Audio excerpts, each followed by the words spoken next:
డిమాండ్ల సాధనకు సమ్మెబాట పట్టిన అంగన్వాడీ ఉద్యోగులు, కస్తూర్బా గాంధీ విద్యాలయాల సిబ్బందిని ప్రభుత్వం పట్టించుకోకపోవడం దారుణమని ఎంపీ కింజారపు రామ్మోహన్ నాయుడు మండిపడ్డారు.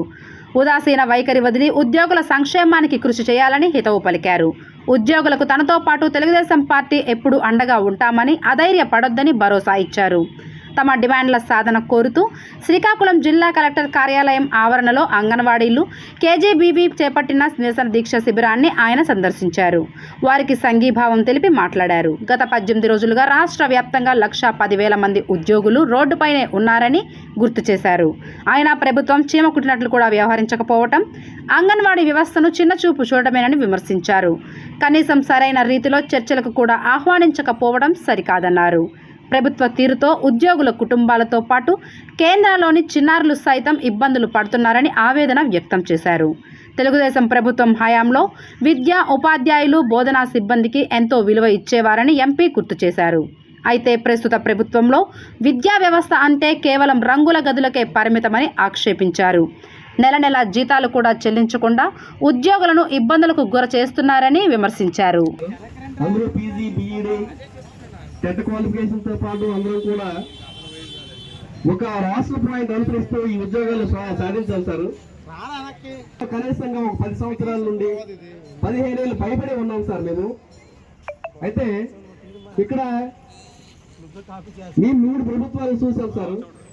ఈ 3 ప్రభుత్వాలు కూడా ప్రభుత్వాలని చూసాము. అప్పుడు న్యాయం చేయండి నేను అడిగాం. అక్కడ ప్రతిపక్షంలో ఉన్న వాళ్ళు కూడా మాకు రెగ్యులర్ చేయండి అయ్యా, న్యాయం చేయండి అని అడిగాం.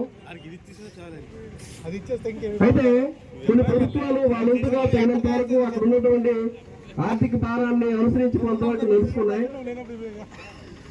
గతంలో ఉన్నటువంటి ప్రతిపక్ష వాళ్ళు కూడా మీరు అధికారంలోకి వస్తే కాంట్రాక్ట్ అండ్ అవుట్ సోర్సింగ్ ఉద్యోగులందరినీ కూడా కాంట్రాక్ట్ ఉద్యోగులను రెగ్యులర్ చేస్తామని, అవుట్ సోర్సింగ్ ఉద్యోగుల్ని కాంట్రాక్ట్ విధానంలోకి మార్చి సమాన పనికి సమాన వేతనం అందజేస్తామని చెప్పి మా సహకారం కూడా పొందడం జరిగింది సార్. ఇప్పుడు ఈ ప్రభుత్వం వచ్చి నేటికి 4.5 సంవత్సరాలు గడిచిన మా పట్ల కానీ, మా సమస్యల పట్ల కానీ, మా వ్యవస్థ పట్ల కానీ ఇంతవరకు ఆలోచించలేదు సార్. మీరు పార్లమెంట్ సభ్యులుగా ఉన్నారు, ఎంపీ గారు మీరు పార్లమెంట్ సభ్యులుగా ఉన్నారు. మీరు కేంద్ర ప్రభుత్వం నుంచి పద్ధతితో మీకు హైదరాబాద్ సంబంధం ఉంది.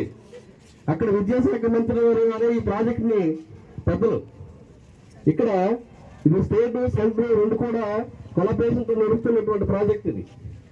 సెంట్రల్ గవర్నమెంట్ 60% ఇస్తే స్టేట్ గవర్నమెంట్ 40% ఇస్తుంది. అక్కడ ఇచ్చిన వారు ఏం చేస్తున్నారో కానీ మాకు నెలవారీ జీతాలు కూడా ఇవ్వలేని పరిస్థితి ఇక్కడ కనిపిస్తుంది. మాకు 4 నెలల నుండి జీతాలు లేవని మేము మొరపెట్టుకుంటే మొన్న 2 నెలల జీతాలు వేయడం జరిగింది. అంటే జీతాలకు కూడా మేము మొరపెట్టుకోవాల్సినటువంటి సందర్భం ఏర్పడుతుంది ఈ రాష్ట్రంలో. కాబట్టి పెద్దలు మీరు ఉన్నారు, మీరు ఇక్కడ జరిగినటువంటి విషయాలు అక్కడ విద్యాశాఖ మంత్రులతో మాట్లాడి మా సమస్యకి పరిష్కారం చూపించడంలో మీరు ప్రత్యేక కృషి చేయవలసిందిగా మీ అందరికీ ఈ సమయం తరపున వినయపూర్వకంగా మీకు విజ్ఞప్తి చేస్తున్నాం సార్. అలాగే సార్,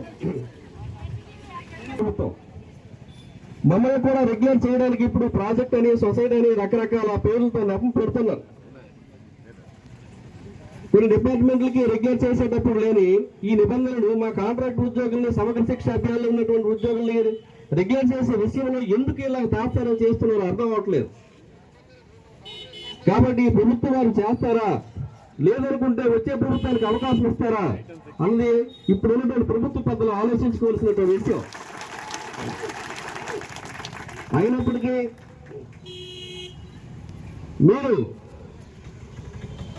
మా విషయాన్ని, సమగ్ర శిక్ష ఉద్యోగుల విషయాన్ని, ఈ సమస్యని మీ పార్టీ అధినాయకుల దృష్టికి తీసుకెళ్లి మీ మేనిఫెస్టోలో పెట్టి మాకు తగిన న్యాయం చేస్తారని మీ అందరూ కూడా ఈ బాధాబంధం చేస్తున్నాం సార్.